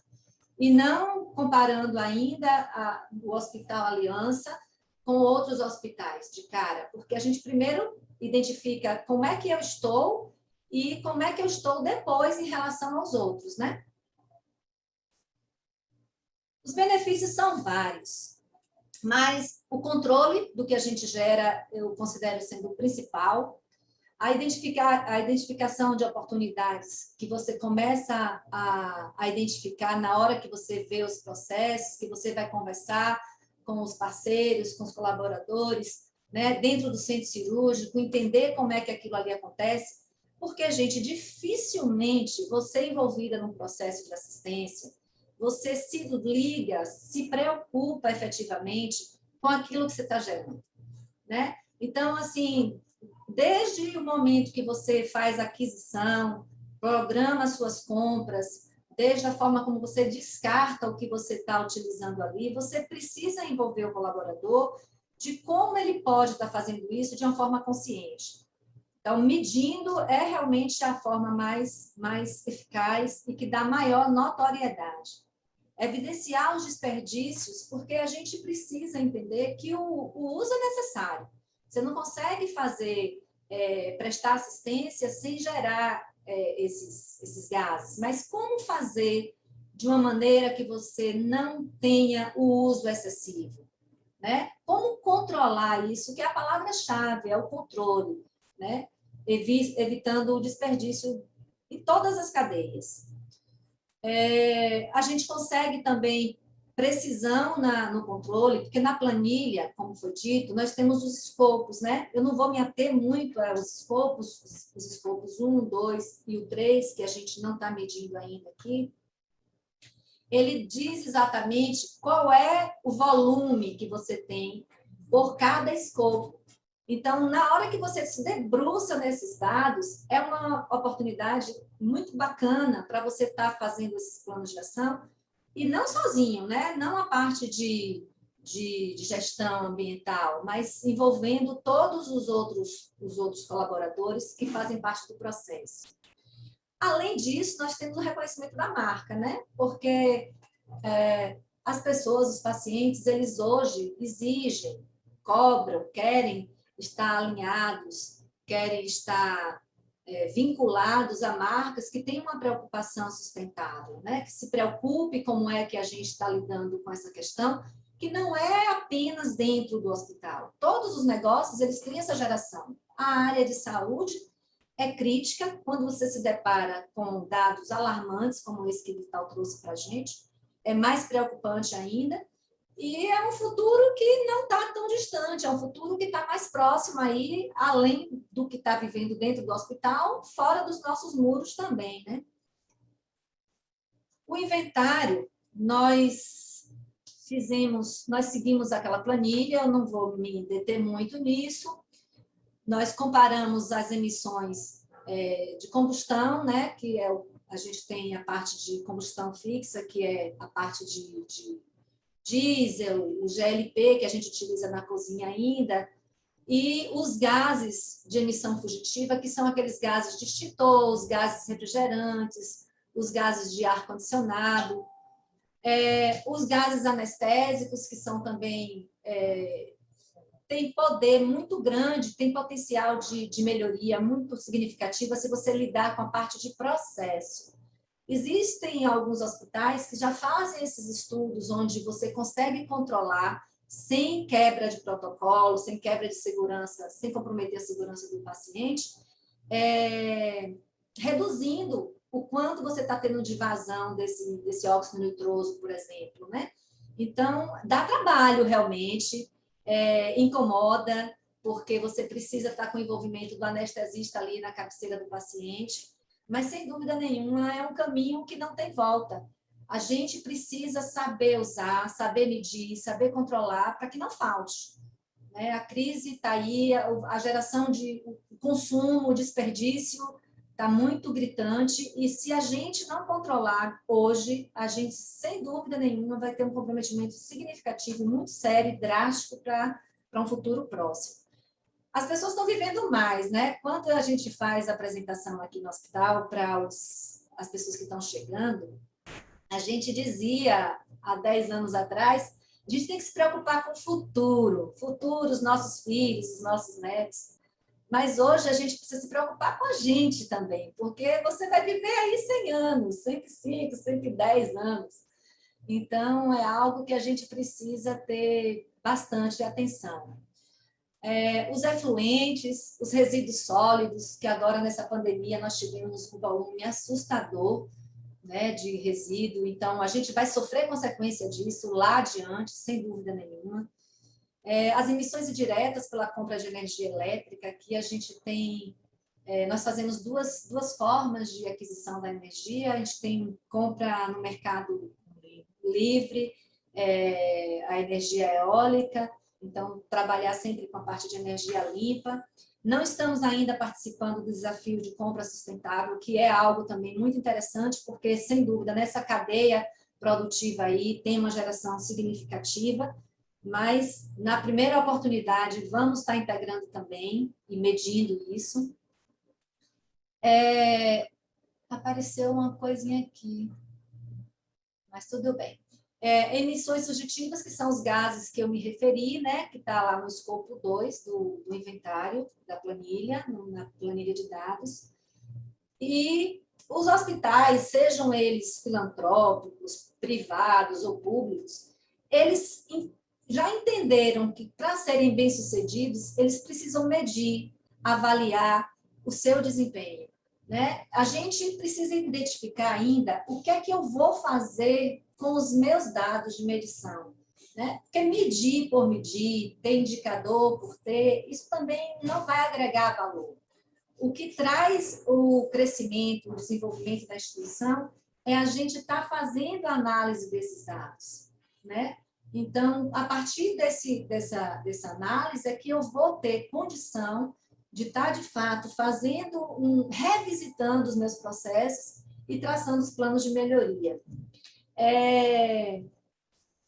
Tem uma frase que eu acho bem interessante quando eu comecei a fazer essa apresentação, estudar um pouco mais para falar, compartilhar com vocês a nossa experiência aqui no hospital, que é de Immanuel Kant, que ele fala: quem não sabe o que busca, não identifica quando acha.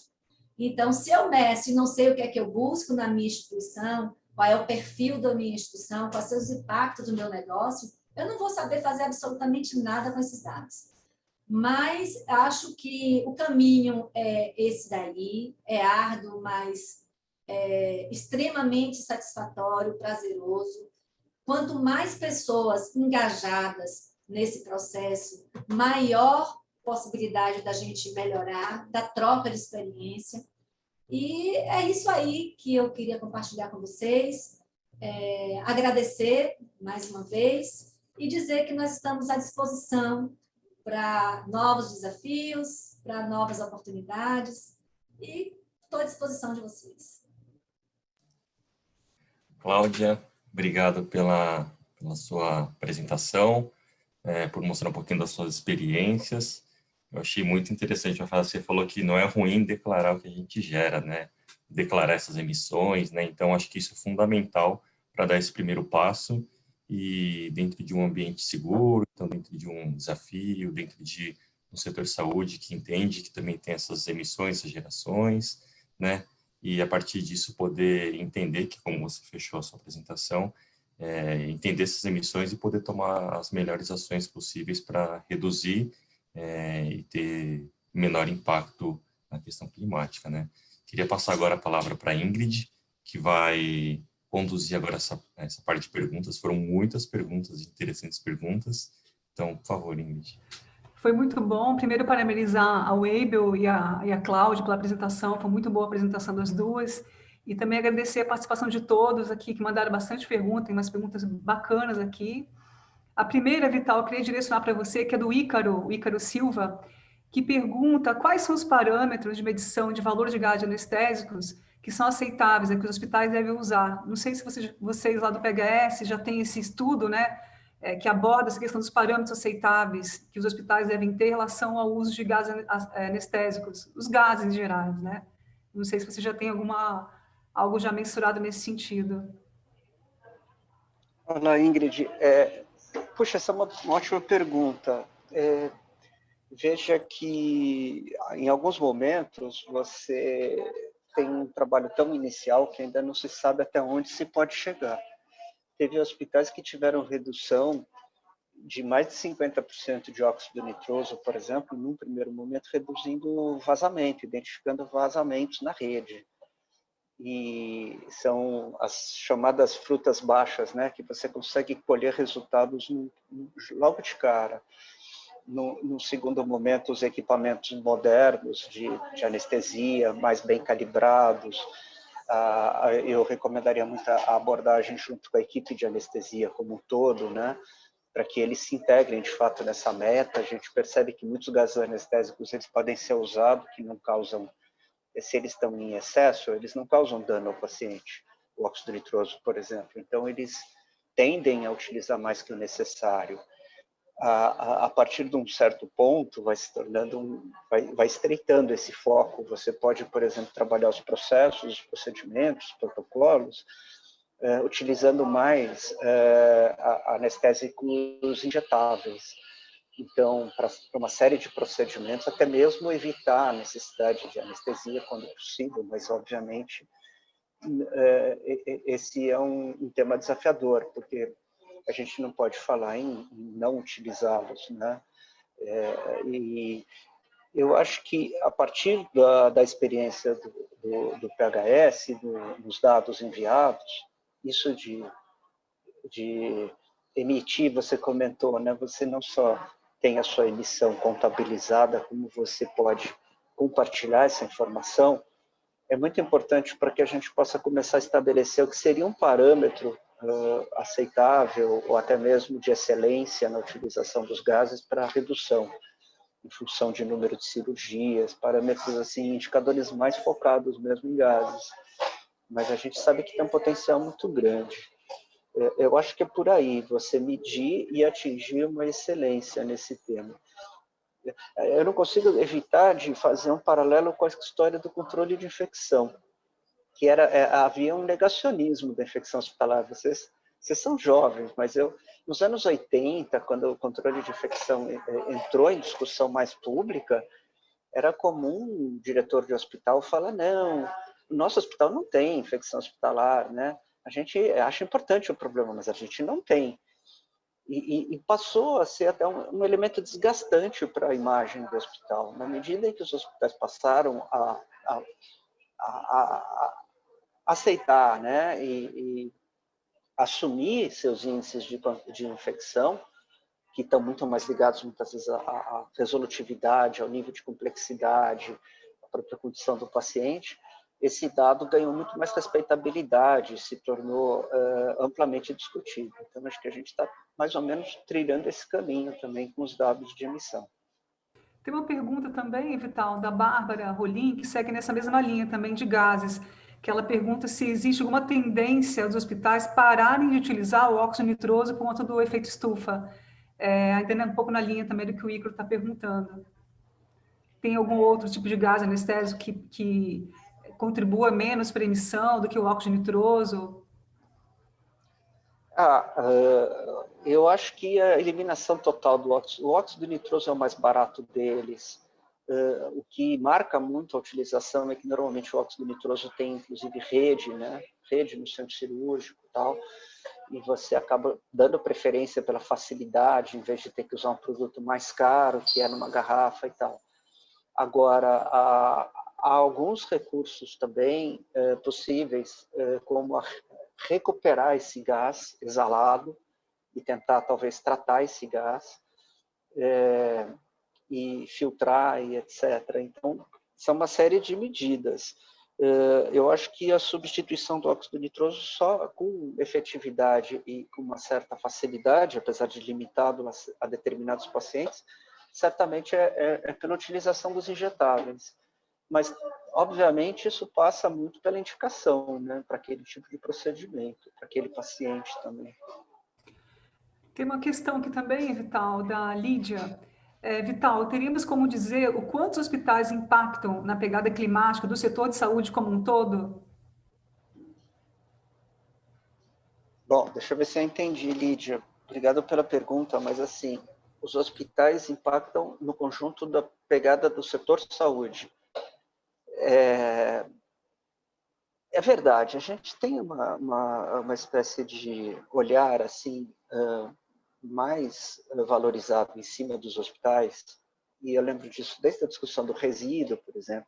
No resíduo de serviço de saúde era comum a estatística das prefeituras mesmo na coleta apontarem e dizer assim, os hospitais produzem 90% do resíduo, 93%, 94% do que a gente coleta, e a coleta ambulatorial, a coleta dos estabelecimentos menores, é muito pequena comparativamente com os hospitais. Os hospitais são intensivos em energia elétrica e a maioria dessas clínicas de atenção básica não tem nem mesmo o mesmo nível de climatização, por exemplo, né, de ar-condicionado, etc. Então, é bem desproporcional. Os hospitais, eles são... Quando eu estudei, muitos anos atrás, eu comecei na área da saúde estudando administração hospitalar, e a própria definição de hospital é a concentração de recursos, né? O hospital existe para oferecer aquela vasta gama de recursos que estão ali, inclusive concentrados mesmo, intensivamente disponíveis. É um contrassenso, porque a gente fala que a gente não quer doença, a gente quer saúde, a gente quer atenção básica, a gente sabe que a assistência hospitalar consome uma quantidade de recursos financeiros desproporcional, que poderia ser melhor investido em prevenção. Desculpa se eu fujo da pergunta, mas eu queria aproveitar o pretexto da pergunta para falar um pouco sobre o trabalho da Sônia Rochnik. A Sônia foi, durante muitos anos, diretora da Sustainability Development Unit no Reino Unido, né, que dá assessoria ao NHS, o Sistema de Saúde Britânico. Agora ela está trabalhando na Rede Global Hospitais Verdes Saudáveis, coordenando esse trabalho, está apoiando muito o trabalho do PHS. E havia algumas referências, por exemplo, à compensação, né? Aquela coisa de você tem os residuais, que são aquelas emissões que você... Vão acostumando com os termos, tá, pessoal? Residual é aquela emissão de gás de efeito estufa que você não consegue eliminar. Por exemplo, o óxido nitroso que você não vai conseguir parar de usar a partir de certo ponto. Reduziu, ficou residual. Vai continuar usando. Então eu vou plantar árvores para compensar. Excelente, faça isso. Mas você vai perceber que vai precisar de uma quantidade muito grande de árvores. Você vai ter que plantar árvore em todos os espaços disponíveis para chegar a esse nível de compensação. Então, o que a Sônia, por que eu falei dela? Porque ela estava trabalhando maneiras de atuar na compensação de uma maneira muito inteligente. Então, você pega um grande hospital de alta resolutividade, a gente tem vários representantes aqui, que não tem jeito, são intensivos em energia, em recursos, etc., e vão ter residuais muito altos, eles podem compensar os seus residuais fazendo trabalhos voltados à saúde pública. Talvez esse seja um canal mais efetivo do que plantar árvore. Plantar árvore vai ser importante daqui para sempre. Se a gente combater o desmatamento, a gente, na verdade, tem um impacto muito maior, porque a gente tem, por dia, uma quantidade de desmatamento na Amazônia que, assim, muitas vezes em um mês se desmata a área equivalente à cidade de São Paulo. E você fala, como assim? Eu nunca vou conseguir plantar uma área equivalente à cidade de São Paulo, muito menos nessa proporção. Então, a ponto que eu queria dizer é que a gente pode fazer trabalhos muito inteligentes, expandindo o olhar das grandes instituições de saúde para coisas como atenção básica, como promoção de saúde, como prevenção, reduzindo a carga de doença e, com isso, reduzindo a pegada de carbono do setor saúde. A gente não quer mais doença, a gente não quer mais paciente na porta para ter um hospital cheio e dizer que está justificando a existência do hospital. A gente quer promover saúde, qualidade de vida, satisfação das pessoas e ocupar esse espaço de uma outra forma mais sustentável. Tem uma pergunta aqui, Vital, do Átila Ribas. Na verdade, é um comentário e no final ele faz uma pergunta. Interessante que o escopo 3 é o maior, porém o mais difícil de ser mensurado. Existe algum método simplificado para quantificar, de forma estimada, quanto é o escopo 3 de um hospital com base no valor da soma do escopo 1 e 2? De fato, o escopo 3 a gente tem mais dificuldade mesmo, que são as emissões indiretas, né? E que envolvem viagens, a questão do próprio destino, disposição dos resíduos, a gente tem mais dificuldades mesmo. O dado que a gente mostrou na minha apresentação do trabalho da ARUP, eles calcularam de uma maneira diferente. Eles não vieram de baixo para cima coletando dados de inventários de hospital. Eles fizeram uma análise econômica e de dados de saúde de 47 países, e em função dos investimentos, dos gastos, da alocação de recursos, do perfil epidemiológico, das políticas de saúde de cada país, eles chegaram a essa conclusão de que o escopo 3 é mais de 70% das emissões. Hoje, quando a gente olha os inventários que são feitos pelos membros do PHS, a gente tem, inclusive, alguns itens do escopo 3, como não poderia deixar de ser, por exemplo, resíduos, inclusive, né, que vão para aterro e etc., mas a gente percebe que o escopo 3 é pequenininho. Eu acredito que a gente pode, sim, ir, ao longo do tempo, desenvolvendo um modelinho estatístico para dizer se você está com esse escopo 1 e esse escopo 2, que são os dois bem mais facilmente mensuráveis, é possível estimar o seu escopo 3. Mas também tem um instrumento mais... que eu acho que assim, é o nosso sonho, e agora está sendo desenvolvido, que é o Index para compras sustentáveis. Então, essa frente de trabalho, que é da desafio de compras sustentáveis, ele está trabalhando em alguns critérios, como geração de resíduo, consumo de energia, substâncias tóxicas e pegada de carbono, para todos os produtos e serviços. Com essa metodologia, você vai poder, a partir de certo ponto, começar a cobrar dos seus fornecedores informações a respeito de transporte, de matéria-prima e de processo industrial, que eles preenchem numa planilha. Então, a planilha, nesse caso, é preenchida, na maior parte, pelo fornecedor. Pode ser, inclusive, utilizada como ferramenta para qualificar um fornecedor ou para selecionar um fornecedor. E aí você vai saber mais sobre a pegada de carbono do que você está comprando. Em grande parte, isso pode orientar decisões. E também, eu acho que isso é importante, porque muitas vezes a melhor medida para evitar impacto ambiental é exatamente não adquirir produto. Por exemplo, quantas coisas a gente hoje compra, como, por exemplo, descartáveis, embalagens, aquele excesso de zelo por proteção, por plástico envolvendo tudo, processos que têm muitas vezes vícios por serem coisas habituais ou porque sempre se fez, que utiliza materiais que a gente não precisa. E aí com isso você reduz resíduo, você reduz produção, consumo e reduz suas emissões. Também é um bom caminho para enfrentar escopo 3, com maior eficiência de carbono no consumo.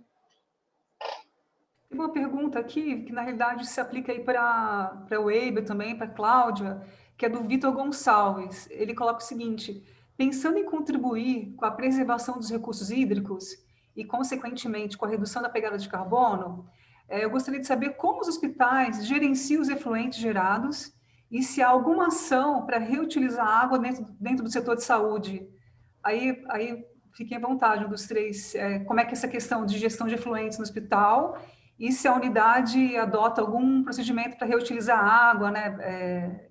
Se faz alguma captação de água para uso em áreas não nobres, né? Esse é um grande desafio, né? Pelo menos aqui no hospital nós não temos, na verdade, os efluentes é algo que é complicado, o que você descarta na rede de esgoto é complicado, acho que em todos os estados. Nós temos aqui uma parceria com com o Estado da Bahia que nosso resíduo, que a gente descarta na rede de esgoto, ele é encaminhado para o Azul, né? Que é um programa que nós temos aqui, mas efetivamente a gente não trata esse resíduo para o descarte. E com relação à parte hídrica, quando você pensa, por exemplo, na geração de poço artesiano, você cai na questão das outorgas, que é algo muito complicado de você conseguir.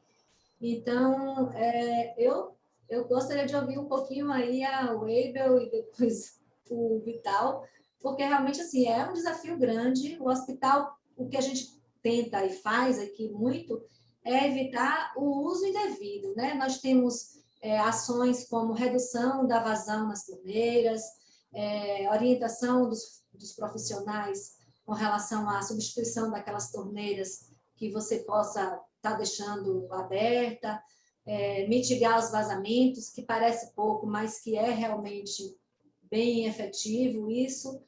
O maquinário que a gente utiliza, sobretudo na central de material de esterilização, a gente tenta também mantê-los mais atualizados possível, porque você consegue reduzir isso. As torres também de refrigeração da gente, o chiller, essa água, a gente utiliza essa água para ela aquecer, né? Ou melhor, ela refrigera o chiller, então ela termina sendo reaproveitada nesse sentido. Mas acho que tem muitas oportunidades aí de melhoria nesse setor.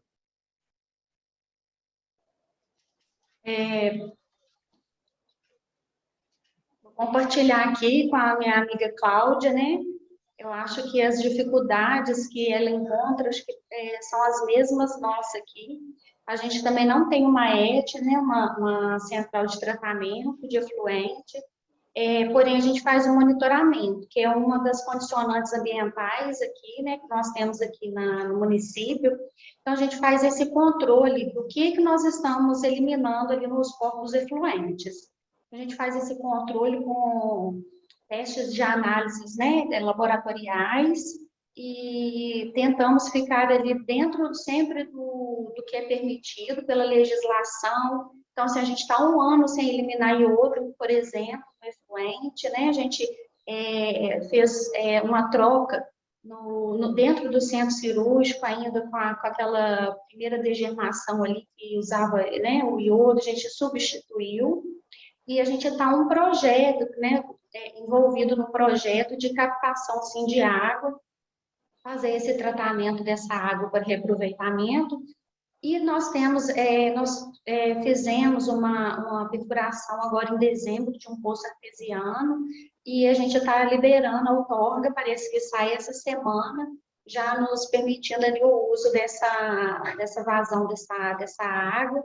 Mas foi um processo lento também, né? Como a Cláudia aí já compartilhou, foi um processo lento ali da outorga da perfuração, né? E agora também está sendo um processo, né, para a outorga da utilização do corpo hídrico ali. Mas a gente não tem mesmo esse tratamento, mas a gente está com alguns projetos aí, inclusive, um pouco audaciosos para 2022, de um tratamento da água da lavanderia. Que a nossa lavanderia é interna, né, a gente lava os nossos enxovais aqui, então a gente tem esse intuito também de fazer esse custo-benefício, essa análise, para ver se é viável. Vital, tem uma questão aqui da Christian Leal. Vital, quais são os avanços, limites e possibilidades dos hospitais saudáveis no Brasil, especialmente considerando a adesão ao setor público, que deveria ser vitrine? Antes do Vital responder, só fazer um comentário a todos, que a gente vai lançar ainda hoje a nossa cartilha de gerenciamento de resíduos, que era um dos pontos que a gente vinha falando bastante aí, né, que a gente faria esse lançamento ainda esse ano. Então, daqui a pouquinho a gente vai mostrar para vocês como ficou bonito o material. Vital, contigo. Tá.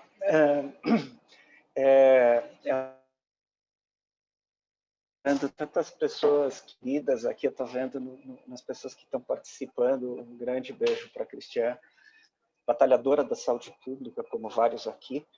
ela cobra, né, que o setor público deu exemplo. O setor público na área da saúde no Brasil é uma ação heróica de pessoas, uma coisa que eu acho que marca muito, assim, até me comove de acompanhar toda a trajetória do SUS.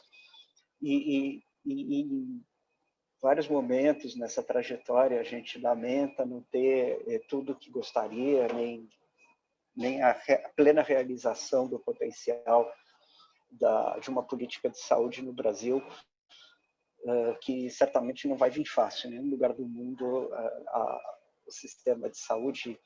Isso é uma questão muito interessante, em geral, na abordagem de saúde, que é se a saúde nunca é suficiente, né? A oferta de saúde, porque as pessoas têm um nível de expectativa que sempre vai crescente. Mas eu sou um grande fã do SUS. Agora, então a gente tem duas vertentes aí. Eu estou vendo uma ação do SUS que poderia potencialmente liderar os projetos. Então, a gente tem, por exemplo, alguma coisa bacana. O Plano Nacional de Mudança Climática contempla, até por participação do PHS na comissão anos atrás, o plano contempla a mitigação, porque antes era só adaptação,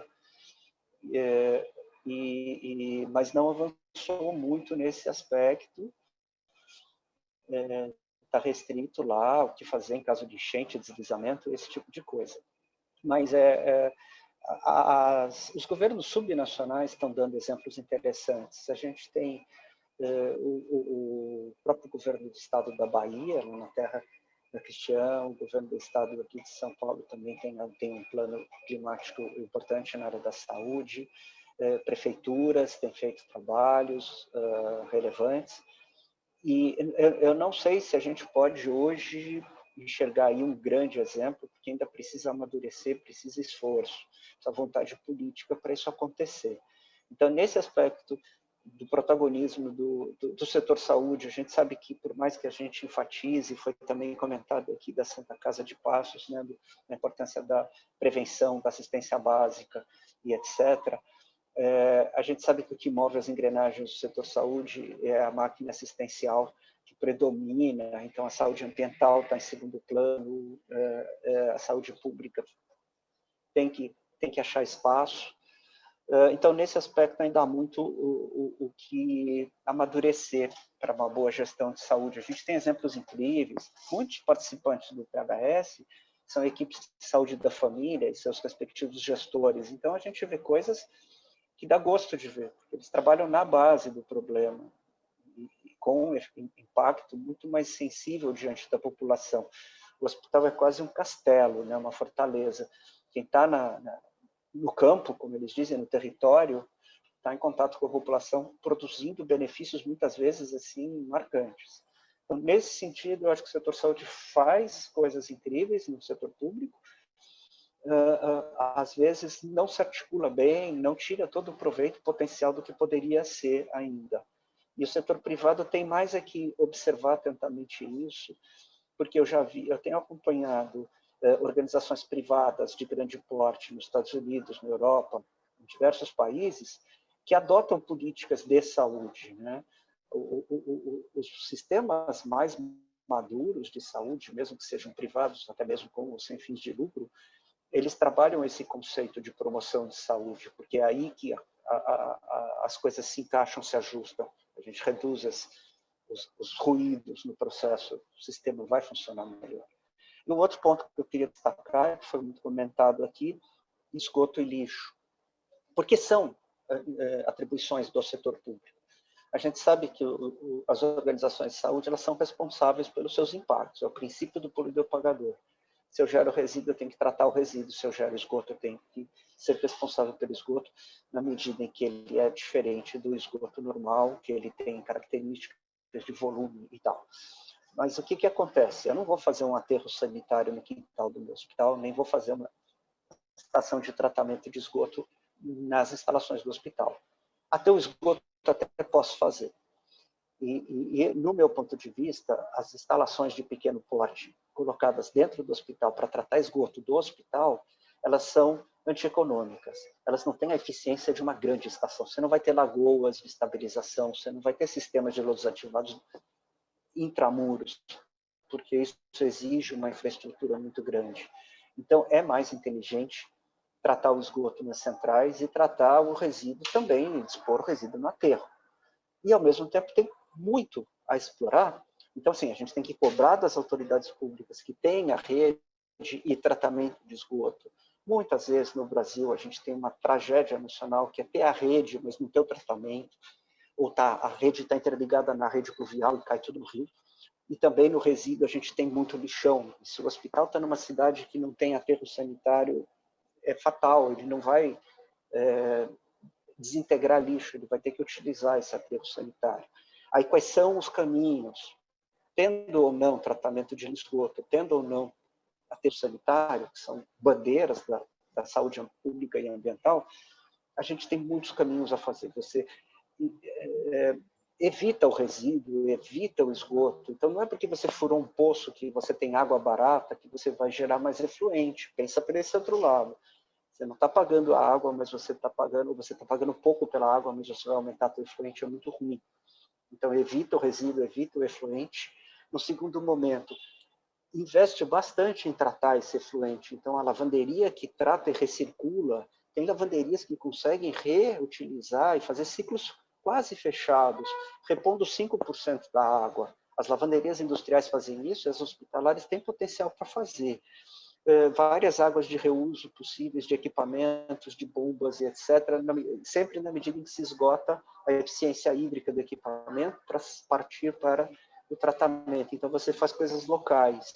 Você retira aquela água que é gerada naquele equipamento, num deionizador, numa osmose reversa, para reutilizar. A mesma coisa com o resíduo.